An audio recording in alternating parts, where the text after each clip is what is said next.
Good afternoon, everyone. Welcome to Unlocking the Power of the Middle School Years. My name is Mara Slattery, and I've had various roles in education as both a teacher and an administrator for over 20 years. And most importantly, or probably more importantly, I've actually been the mother of middle school children myself. So we're so glad that you're here for this important conversation about a time of life that is often misunderstood, yet absolutely essential. Many of us, myself included, look back on our middle school years as a time we'd rather forget. They're awkward, sometimes uncertain, and definitely full of change. And yet, in reality, this period is one of the most transformational and foundational in our development as human beings. Middle school is one of the most formative stages of life. Second, really only to ages 0 to 2 in terms of growth. And this growth is physical, it's hormonal, it's social, it's really in any way you can think of it. These years aren't just something to survive. They're about building resilience, confidence, independence, and the habits that fuel lifelong learning. We are so fortunate today to be joined by two incredible experts in this time period of life. Jason Dowdy has over 20 years of experience as both a teacher and head of middle school, as well as the lived experience of guiding his own children through these years. His leadership and insight have shaped countless students' journeys through early adolescence. Rikki Bischoff has served as a middle school teacher and counselor and is currently the parent of a middle schooler herself. Rikki has spent her career helping students and families navigate the academic, social, and emotional complexities of these years, creating environments where children can truly thrive. Together, they're going to help us unpack what really makes these years so critical and how we, as the adults in their world, can best support them. So I'm going to quickly go through the outline that we have set out for today. Today's session is organized into really 4 key parts to help us understand and appreciate the incredible potential of the middle school years. The first section is really, why does middle school matter? We're going to take a look actually at the science and the developmental milestones that make this period a pivotal stage of change. Next, we're going to look at the role of middle school in growth. We'll explore how these academic, social, and emotional learning opportunities intersect to help shape identity, motivation, and well-being in young people. Next, we're going to go on to what Rikki likes to refer to as the 3 Cs. How do we build confidence, character, and connection? We'll discuss what young adolescents need most from the adults around them to flourish. And then finally, probably what's most important to all of us are those practical tips for parents and educators. We're going to wrap up with some clear, actionable strategies that you can start using right away at home, in classrooms, and in day-to-day interactions. So, as we dive in, I invite you all to reflect a little bit on your own middle school experience, as painful as that might be, or you can just consider the students that you support today and try to focus on what stands out as those defining moments of growth. With that in mind, I'm delighted to hand things over to Rikki Bischoff, who will begin with our first section, Why Middle School Matters. Great. Thank you so much, Mara. Welcome, everyone. I'm glad that you're able to join us this afternoon. So in this first part, I wanted to focus on the importance of middle school. Middle school is much more than that bridge between childhood and high school. It really is the foundation for who students become. So we often call middle school a second infancy because the rate of change is so intense. Between the ages of 11 and 14, these students are experiencing such rapid growth physically, hormonally, socially, and emotionally, and they're figuring out who they are and where they fit in. And the friendships are changing, their confidence fluctuates, emotions can feel magnified. Everything is changing all at once, and it can feel like a lot for both kids and for us parents as well. One day they might seem mature and independent, and the next they're in tears over something very small, and that is totally where they belong. And that journey definitely comes with some bumps in the road. But it's also a time when they are incredibly open to guidance and role models and connection, even when it might not always look that way.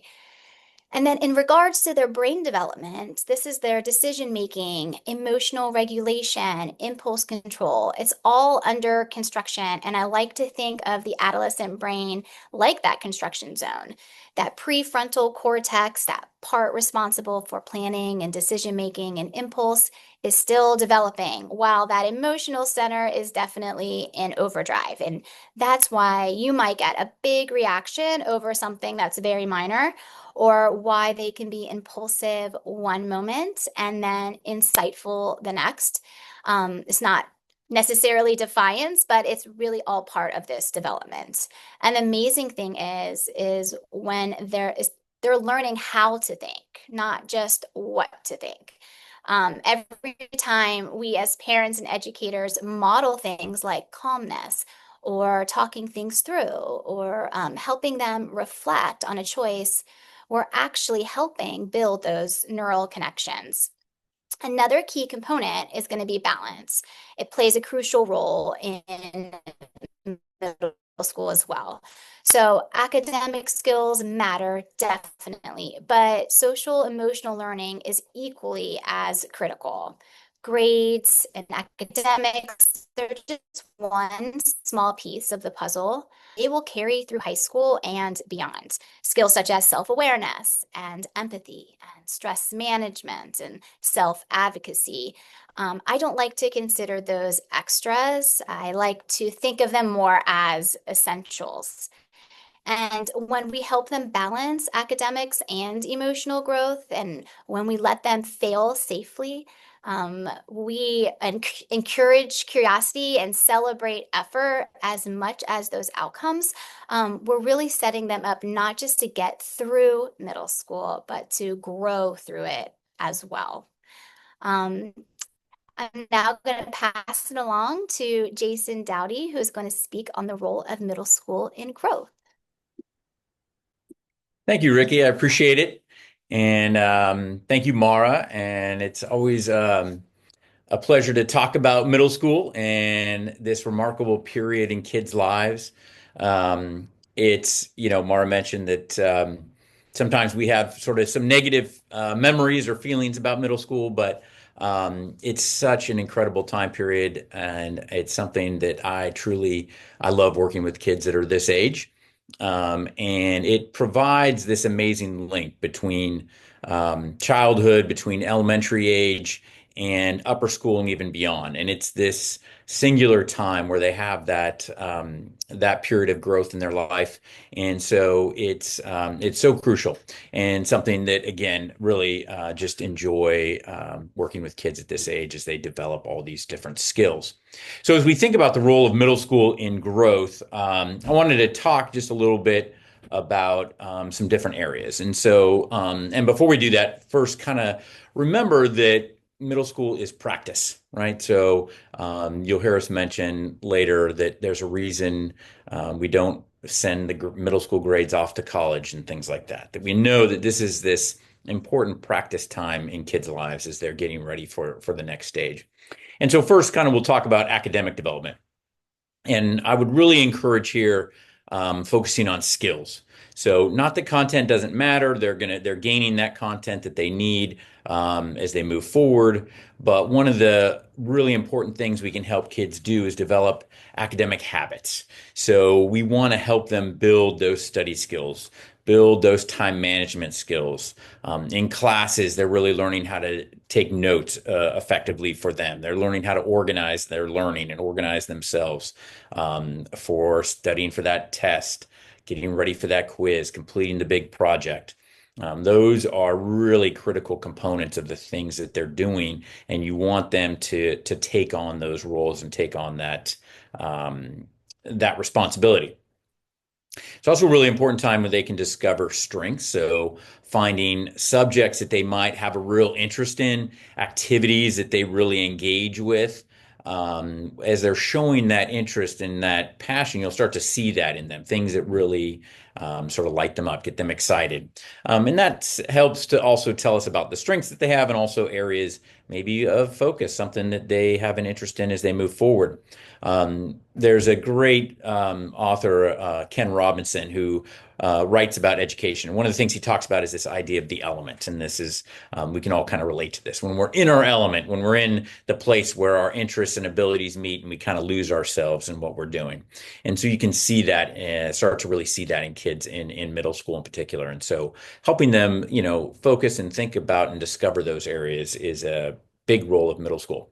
Often also helping kids practice self-advocacy. How do they talk to teachers? How do they advocate for themselves, develop their independence as a learner? And our goal being by the time we get to the end of middle school, we really want them to be able to be some self-sufficient learners that know how to study and prepare, know how to ask the questions for things that they aren't understanding, know how to organize themselves to keep track of all the different work that they're doing.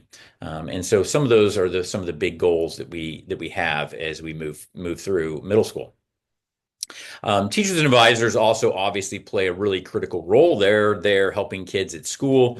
They're designing scaffolding to help kids as they're learning within the classroom. They're working with these essential academic skills, and they're encouraging students to take greater ownership. And so utilizing that, really making those connections with teachers. I was in a class today, for example, where I was watching a teacher and they were working on the 13 colonies and they were talking about the colonies and a lesson about that. But during that lesson, he was also weaving in reading strategies, really working on decoding words, finding new vocabulary. How do we deal with that? They were doing a pre-reading, so they were working on questions ahead of time so that they could really start to think about as they read what were the essential questions that they needed to be learning. They were working on their note taking. So there was a lot that was happening skill development wise in that lesson where they were learning content related to colonies. And you see that throughout the school as teachers work with students, and that's something that we can continue to build upon.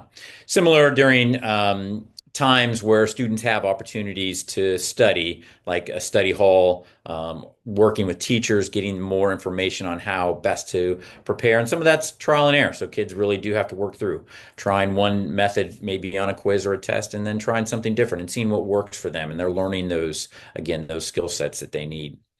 It's also a great opportunity to practice challenge and rigor, or to have challenge and rigor. And so we want to encourage kids to push themselves. So when they're finding that they have an aptitude or an interest for something, is there areas where they can continue to challenge themselves, to take tougher courses, find those things that are the honors level courses. And those are ways that they really set themselves up as they get ready for the upper school experience to know where some of their strengths lie and where they may want to focus as they move into upper school and then even beyond. And then exploration, opportunity. One of the keys to middle school is finding those interests, as I've kind of mentioned, but having opportunities in arts and sports and clubs really helps kids to find those things that they love. I've seen so many students who've walked into middle school thinking they were a baseball player and then finding out they love theater or they love the trumpet, and really getting engaged into that, or fall in love with service. We've had lots of kids who've worked on different community service projects who find that's something that really they find speaks to them. And so helping kids discover those different opportunities, learning those different things that they enjoy, really is going to help them as they move through, and again help them as they move into the upper level. Finally, I would also say one of the key things is kids finding that network of caring adults. So, on a campus like a St. Edward's, finding the counselors, the teachers, the advisors, the coaches that are there for them, that are helping to push them, helping to support them, helping them to find themselves academically, socially, and in life. So they really know how to help move themselves through, and they don't fall through the cracks. And so having that network is such a key component to their development in middle school as well. And with that, I'm going to pass it back to Rikki to talk a little bit about confidence and character and connection in middle school. Thank you, Jason. Yes, so as Mara referred to this earlier, I love to refer to this as the three C's. So, in regards to confidence, we see confidence built every single day here in the middle school. And it's not built through perfection, but through the process. And resilience doesn't come from always getting things right every single time. It comes from trying and failing and trying again, whether it's a student struggling with a hard question on a test or throwing an interception on the football field, maybe forgetting a line in the school play. Those moments teach far more than instant success ever could.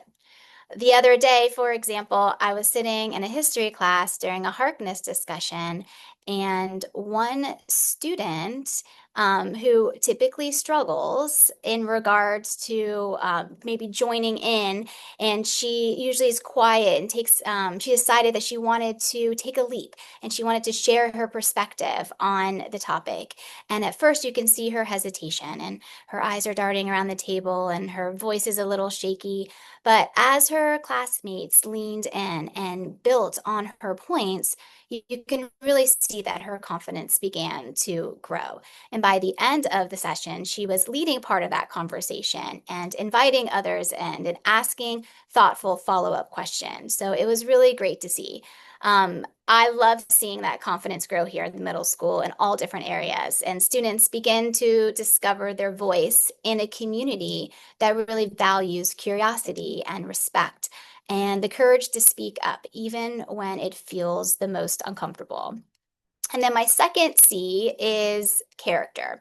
So, in regards to character, middle school culture really emphasizes empathy and teamwork and responsibility. So, in our advisory and advocacy sessions, students talk openly about gratitude and kindness and making thoughtful choices.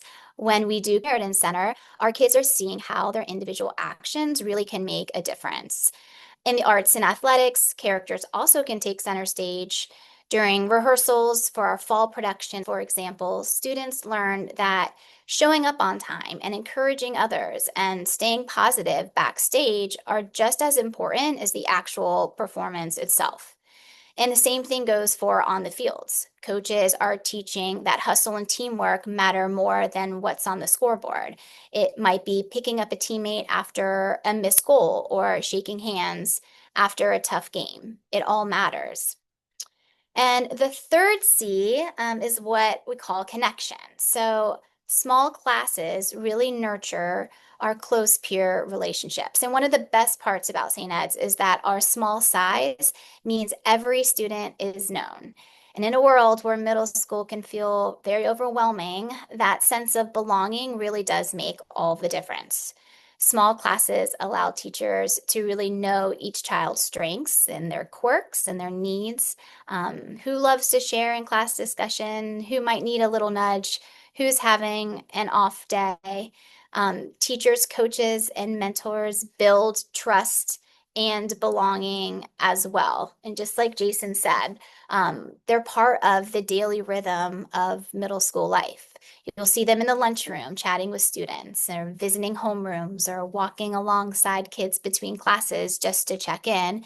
If we notice that a student is sitting alone at lunch, instead of pulling them aside for that formal conversation, we'll sit down and we'll join them. We'll share a few stories, and before long, other students will be joining in as well. So those small everyday moments are very powerful, and they show students that support isn't something that you have to go find. It's already here. And when adults are visible and approachable, kids starts to see them as not as the person that you go to when you're in trouble or for a disciplinary action, but really as a trusted adult who genuinely cares and listens and helps them grow. And students will feel known, valued, and safe once they start taking these risks. And we hear it from students all the time. Like, I feel people here really see me. It's the result of intentional cultural of care. When students feel valued and supported, they do not they, uh, they not only learn better, but also become better versions of themselves. Practical tips for middle school. Thank you, Rikki. And I thought that was such lots of great information and so right on, so important for middle school kids. So I'm going to talk a little bit about practical tips for parents and educators. There's five that I'm going to kind of talk about, but the first one is the idea that as parents and as educators, we really need to keep in mind what is the goal? What is it we're trying to accomplish? And this seems like it may be evident or very obvious, but it's easy, I think, sometimes for us to forget. And so it is so important to keep that in mind as to what are we trying to do. And that is, we're really working to prepare students for that next step. And so, as Rikki mentioned, which is so insightful that kids are going to make mistakes. We're going to have challenges. We're going to do things that aren't right.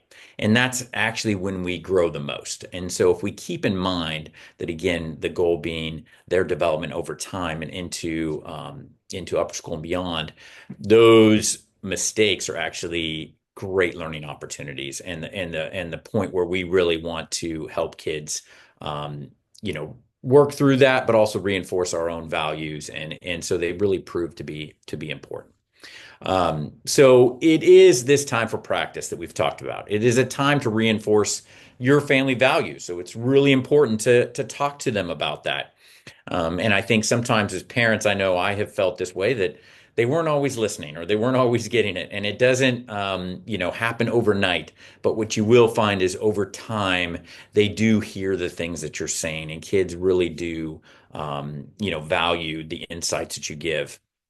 There's another great book about one of the Seven Habits books about seven habits of effective families.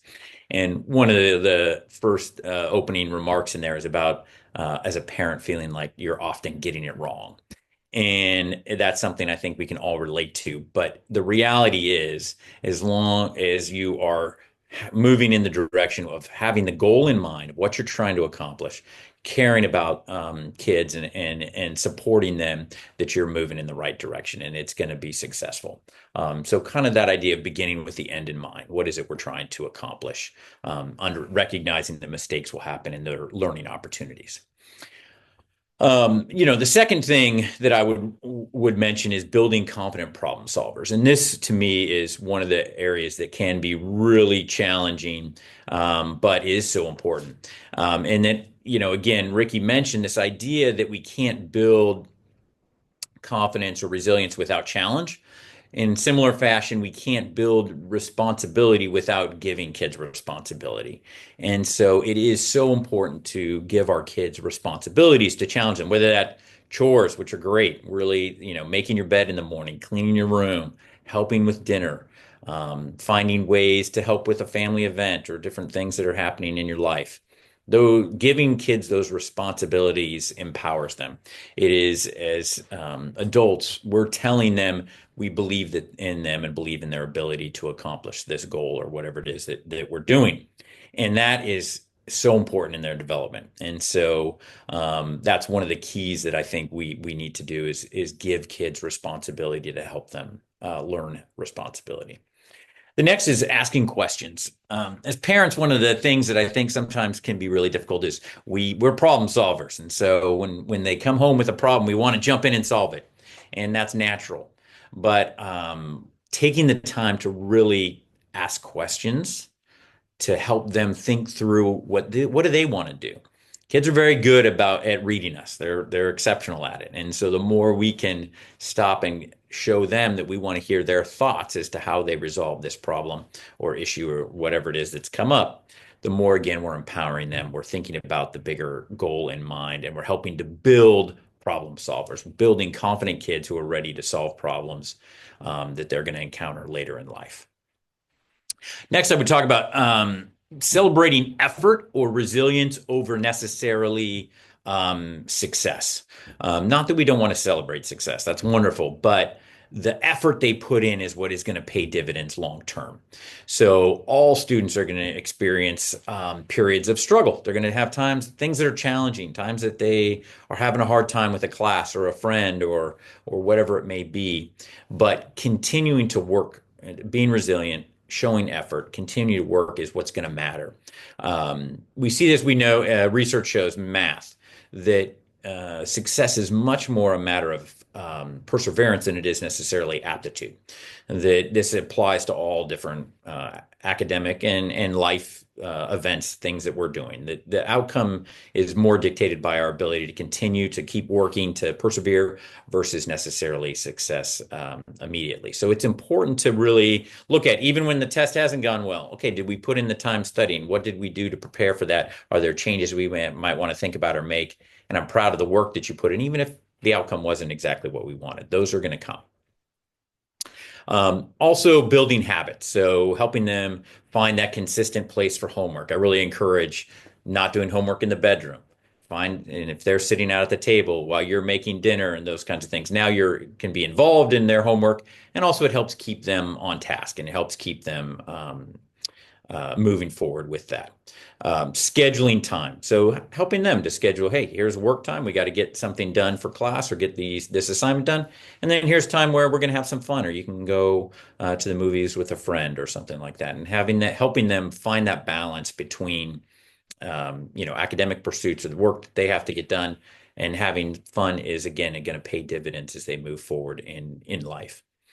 Helping them, focus on finishing the hardest stuff first, finding, again, the ways to study that make sense for them, but being involved in that really is going to be helpful for them. The third thing is actually having fun and modeling, and a love of learning. So as parents and as educators, remembering this is a unique time in their life, have fun, enjoy this period, even as frustrating as it can be sometimes, that it is fleeting. And so enjoying that period of time with them, and then helping them think about learning. And so if you show, what book are you reading? What are you learning about right now? Helping that shows kids that learning is not just in this period of time in school, that it happens all the time and that it can be fun. And so also talking to them about their future, about goals, about what they want to do as they move forward. Our eighth graders at St. Edward start talking about college in eighth grade, and they actually meet with the college counselor, which is unique, but it's serving this purpose of helping them really think about what's in the future, about their goals, and then it helps as they're moving through those times that are tougher or more challenging. This also can relate to building abstract thinking. So one of the big transitions that happen in middle school is kids really going from a more concrete understanding of the world to an abstract, and recognizing that there's gray and all these different things. And one of the best ways to do that is really to talk to our kids. So talking to them when we go to the movies.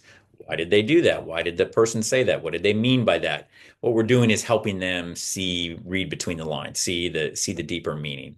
If you're reading a book together, reading one of the books that they're reading in school. So if your student's reading a book for English class, reading it with them and being able to have those conversations with them are great ways to build that skill and push them as they move through from that concrete to abstract thinking. And then the last thing kind of I would talk about is just partnering with schools, with teachers, coaches. They see your student outside of the house and they can give you a different perspective. Talking to teachers and coaches about how you can support the work they're doing with your student. And it gives you a really important and unique perspective on your child, and something that I think can really be helpful so that we're supporting and all working together. And so with that, I think I'm passing it back to Mara for our closing. Thank you very much. Rikki and Jason, and everybody who's joined us today being part of the conversation. We have so enjoyed hearing about all these whys, hows, and what's next during these pivotal middle school years. Middle school may still bring up some memories of awkward photos and questionable fashion choices and some silly lunchroom politics, but hopefully today has reminded us that it's also a time of incredible growth and possibility. For me, if there's kind of one message that I'm carrying forward, is that middle school is really the launch pad for the rest of our lives, whether it's for our resilience, our confidence, or our self-discovery. This is where students really start learning who they are, and not just as students or as learners, but as people. They're developing that ability to advocate for themselves, building meaningful connections, and testing out, really what it means to be part of a larger community. We are going to close out with a few of the questions that you've shared. I'm going to welcome Jason and Rikki to jump back on just so that they can answer some of these questions as well. The first question, actually, Rikki, when you were discussing a student really coming out of her shell and maybe contributing to a discussion more than normal, you were talking about a harkness. Could you explain what a harkness is and kind of why that's important in today's, screen obsessed world? Sure. Harkness is a great method that our teachers here at St. Ed's use in a variety of our classes. The way that it works is it's student-centered, so they really take ownership of the learning and lead the conversation with questions and comments and responding to their peers. It's not so much a lecture, but we look at it as a facilitation. So the teacher's role really is just only to prepare the materials and guide the discussions, then make sure everyone sort of stays on track.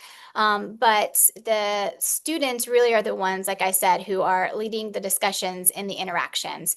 And what we try to focus on is eye contact and body language and recognizing each student by name. So all of these in this we don't have a screen in front of us. They bring in notes and they bring in their reading material, but it's just a really great way for them to dive deeper into the material and learn from each other. Thank you, Rikki.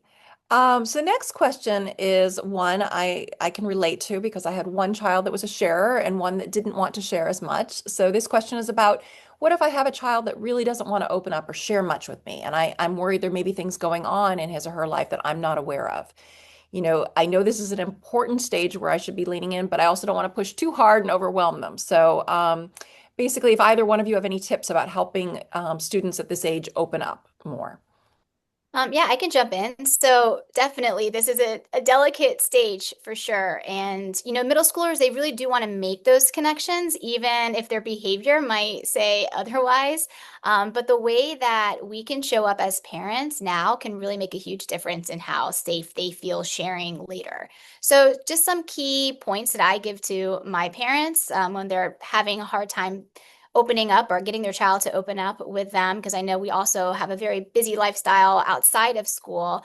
One thing that I encourage them is to really find those low pressure moments. So kids this age often are opening up best when the focus really isn't on talking. So, like maybe it's kids share more during car rides or errands or walks, or even sort of those mundane type of activities like folding laundry together. So, sort of trying to find those low pressure moments is always important. And another thing that I say is to just ask simple, specific questions. So, instead of saying, like, how was your day? That's very generalized. Maybe ask more questions like, who did you sit with at lunch? Or tell me one funny part about your day, or what was an annoying thing about your day?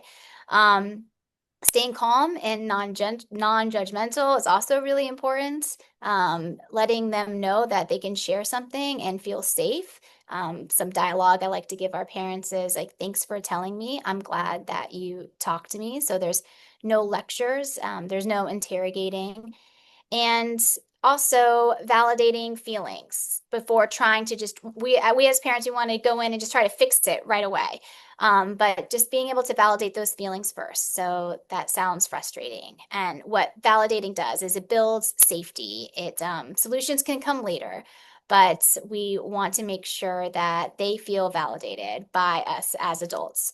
And again, at the end, really just letting them know that the door is always open. They don't have to tell us everything, but we want them to know that you are always there to listen calmly if they ever need anything from you in the future. I thought those were really great, and I think it is one of the biggest challenges sometimes as parents that we face.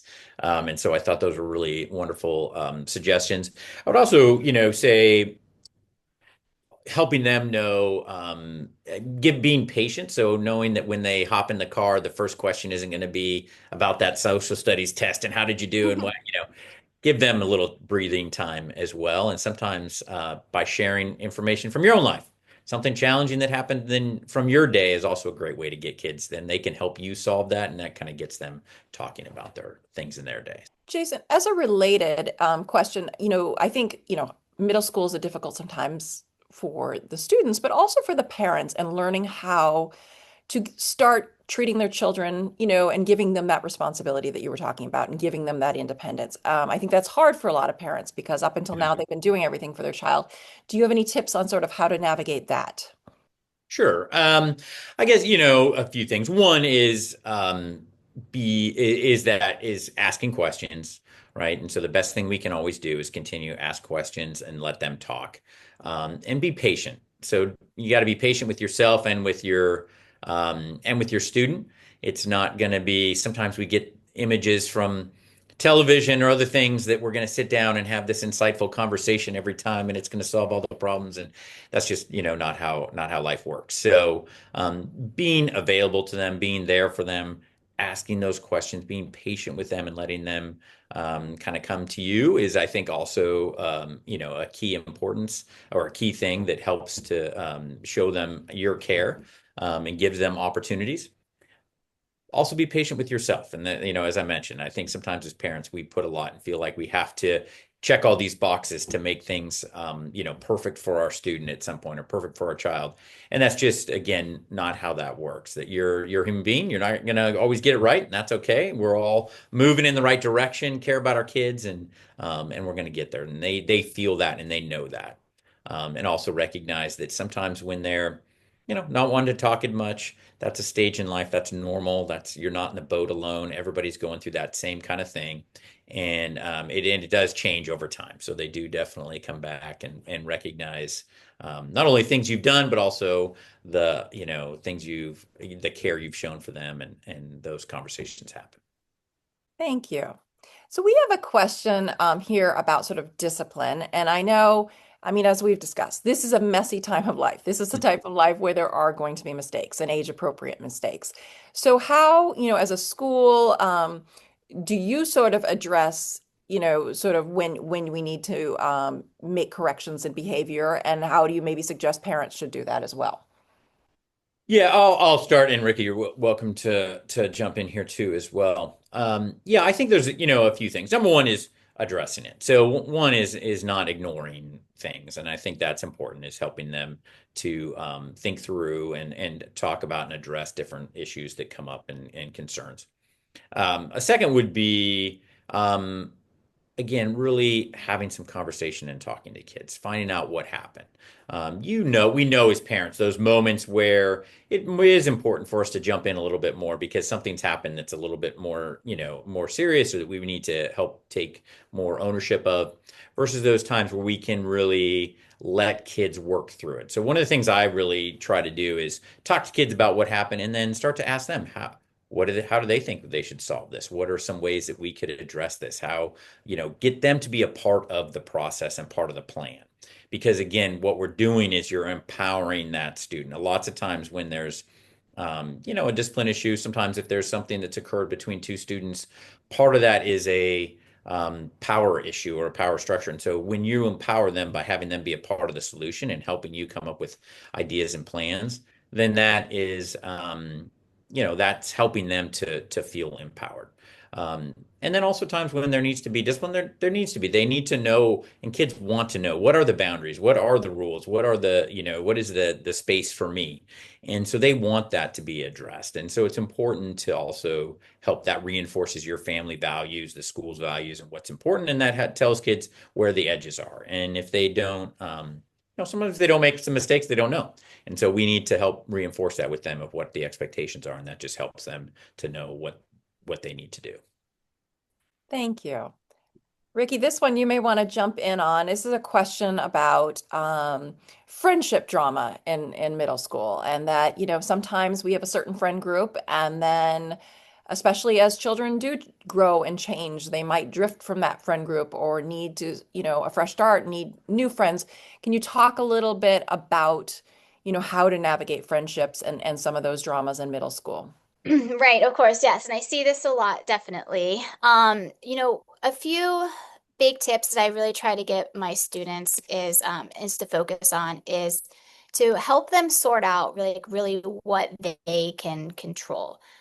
Help her to focus, or boys and girls really, on their tone, on their boundaries, who they really want to spend time with, how they react to drama, what they share or don't share with each other, and modeling these healthy boundaries as well. So, is some example, like trying to give them the words to help them navigate it. I don't say examples can say, I don't want to talk about people when they're not here, or maybe I'm going to sit someplace else today. And it's really important, I tell my kids a lot, to reassure them that friendships are shifting in middle school all the time. And that's completely normal. It's completely common for these groups to change and kids experiment with different people that they feel more connected with. Drama doesn't necessarily have to mean something is it's wrong with her, but it just really typically is that age. So reassuring her that we do see such a fluctuation in those friendship groups as well. Um, and it's not necessarily about starting over with completely new friendships, and it's exploring these new friendships, having them naturally grow. And I like to encourage students to, if they're doing basketball or if they're playing soccer or in that new theater program or whatever the case may be, is being able to have those organically grown friendships through the people that they are surrounded with in those types of activities. And definitely it can be awkward and uncomfortable, but just giving them the confidence to like take that leap and introduce themselves to others can really make a world of difference. Thank you. Now, this one may put you all on right on the spot. Um, we just had a question if there were any good books or podcast recommendations. I know, Jason, you referenced a couple books during today's webinar, so I didn't know if you had any suggestions for parents. Yeah, I mean, the ones I mentioned today, I think are great. There's lots of wonderful, wonderful books out there, and they start all the time. When I mentioned Sir Ken Robinson is an author that I love. He writes a lot about education in general, but lots of really neat books. The one I mentioned was The Element, which is just about finding sort of your passion and how you find that, and help our students find that. I mentioned the Seven Habits of Highly Effective Parents, which, some of those books sometimes, are sort of funny, but they're also give lots of great information and great advice. So, there's also lots of different education podcasts. So there's lots of things out there, but those were the ones that I mentioned today. Yeah. One of my favorite books, Queen Bees and Wannabes by Rosalind Wiseman. It's definitely especially helpful if your daughter is navigating friend group drama, any sort of social dynamics. That's a great one that I recommend. Also, just like Jason said, The Seven Habits of Highly Effective Teens is a great one, and that we use here throughout the course of the year. Thank you both. Thank you both again. So as we wrap up, just remember, middle school is not something to get through. It's really something to invest in because the growth that happens during these years sets the tone for everything that comes next. So we just wanted to thank you all again for spending some time with us and for all you do to support young adolescents as they find their footing and their voice. And we hope today has been informative and helpful. Thank you. Thank you.